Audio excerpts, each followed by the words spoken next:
አንቲ ውእቱ መሶበ ወርቅ ንጹሕ። ዛሬ ሃይማኖት በዓል ነው።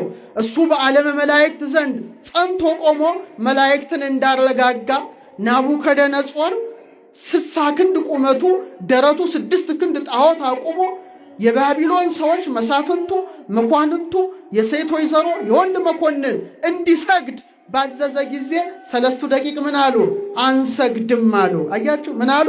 አንተ ላቆምከው ምስል ምን አንልም አንሰግድም አሉ። ከኔ ማን ያድናቸዋል?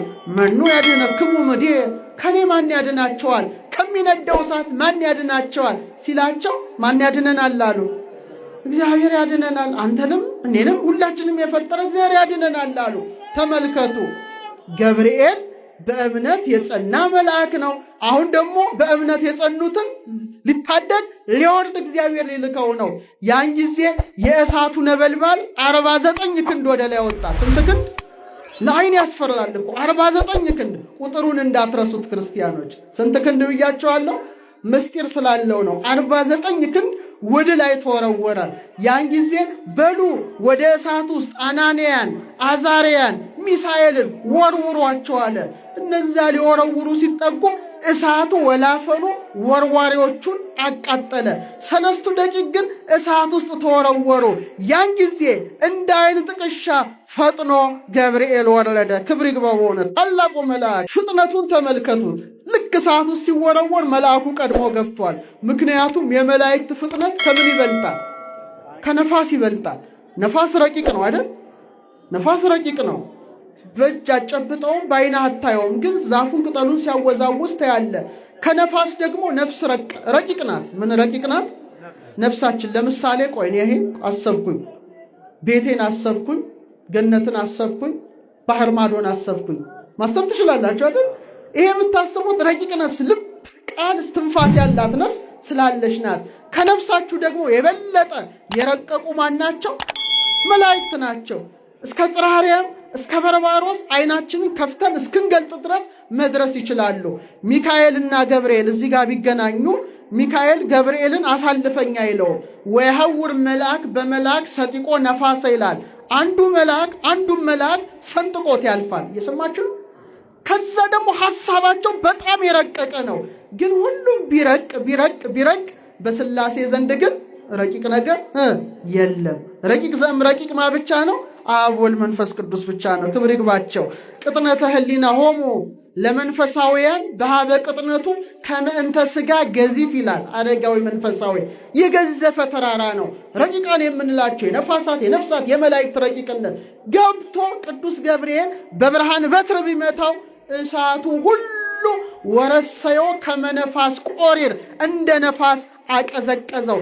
ዛሬም ዓለም ላይ የነደደውን የጦር እሳት፣ የደዌ እሳት ቅዱስ ገብርኤል በተራዳይነቱ ያቀዝቅዝልን። ደዌው እየነደደ ነው። መቅሰፍቱ እየነደደ ነው። ብዙ እሳቶች ነደዋል። ቅዱሱን መልአክ እግዚአብሔር ልኮ ለ3 ደቂቅ የላከ ለእኛም ይላክልን። ወአንሶ ሰው ማይከለት ሆነ እሳት ይላል። ተመላለሱ ወይኮቱ እግዚአብሔርን አመሰገኑት። ምን ብሎ አመሰገኑት? ይትባረክ እግዚአብሔር አምላክ አበዊነ ስቡህኒ ውእቱ ወልዑልኒ ውእቱ ለዓለም። የአባቶቻችን አምላክ እግዚአብሔር ይመስገን። በእውነት የ3 ደቂቅ ዝማሬ ምስጉን ነው፣ ልዑል ነው አሉ። ቀድሞ አሉ እነ ዮርዳኖስን ከፈለ። በኋላም ባህር ኤርትራን ዮርዳኖስን ከፈለ። ለእኛም የእሳቱን ባህር ከፍሎ አቀዝቅዞናልና የአባቶቻችን አምላክ እግዚአብሔር ይመስገን ብለው 6 ጊዜ አመሰገኑ። ስንት ጊዜ? ከዛ በኋላ ደግሞ 33 ጊዜ መዝሙር ዘመሩ። ይባርክዎ ሁሉ ግብረ እግዚአብሔር። እግዚአብሔር የፈጠራቸው ፍጥረታት ሁሉ ማንን ያመሰግኑታል? እግዚአብሔርን። ስንት ጊዜ? 33 ጊዜ። አሁን ሂሳብ ውስጥ ልንገባ ነው። የእሳቱ ክንድ ስንት ላይ ወጣ? ስንት ላይ? በጣም ጥሩ። ይትባረክ ይመስገን ብለው ስንት ጊዜ ዘመሩ? 6 ጊዜ። አዎ ያመሰግኑታል። 33 ይመስገን ስንት ጊዜ? 6 ጊዜ። 49 ሲደመር 6 ስንት ነው? እሳት ውስጥ ሆነው ነው ይሄን ያሉ። ስንት ነው? እንዴት አይነት የሂሳብ ችሎታ! እነዚህ ሂሳብ ሽሙ ሳይሆን አይቀርም። 55 ስንት ጊዜ? 55 እንዳትረሱት ቁጥሩን። ነፍሳት ሲኦል ውስጥ እሳት ውስጥ የቆዩት ስንት ዓመት ነበረ?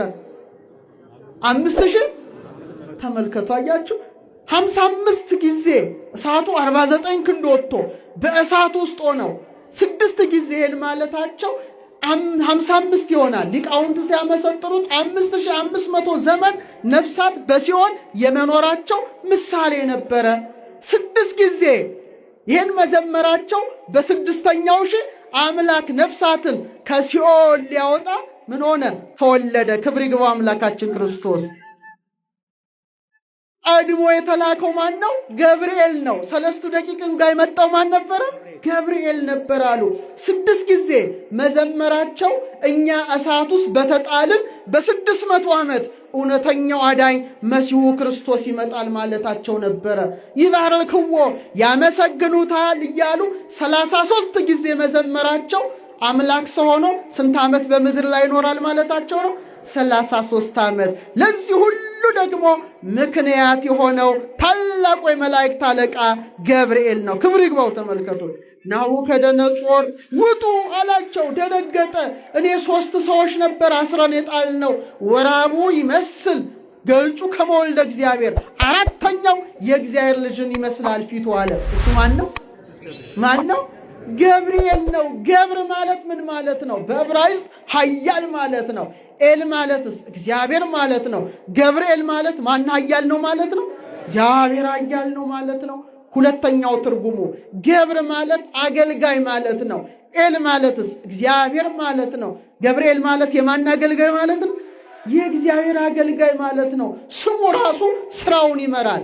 በእውነት አምላክ ሰው ሆነ፣ ሰው አምላክ ሆነ የምንለውን ምስጢር በስሙ የተሸከመ ታላቁ መልአክ ማን ነው? ዛሬ ገብርኤል በእምነት የጸኑትን ይጠብቃል። እሱ እውነተኛ የሃይማኖት አርበኛ ሆኖ በአርያም የተነሳ እሳት ውስጥ የተወረወሩትን ፈጥኖ የተራዳ፣ የሚጠራጠሩትን ግን አንደበታቸውን ይዘጋል። እየሰማችሁ ነው? አንደበታቸውን ምን ይላል? ያትማል። ዘካርያስ ተጠራጠረው። ሲጠራጠረው አንደበት ምን ይሁን አለው? ድዳውን አለው። ይሄ እስኪፈጸም ድረስ አነ ውእቱ ገብርኤል ዘእቀውም ቅድመ እግዚአብሔር፣ እኔ በእግዚአብሔር ፊት የምቆመው ማን ነኝ አለ? ገብርኤል ነኝ አለ። እንደ ገብርኤል ያለ ማን አለ? ከሁሉ ገብርኤልን ስታነሱ ደስተኛነቱ ይመጣባቸዋል። ፍስሐ ገጽ ነው። ደስ ያለው መልአክ ነው።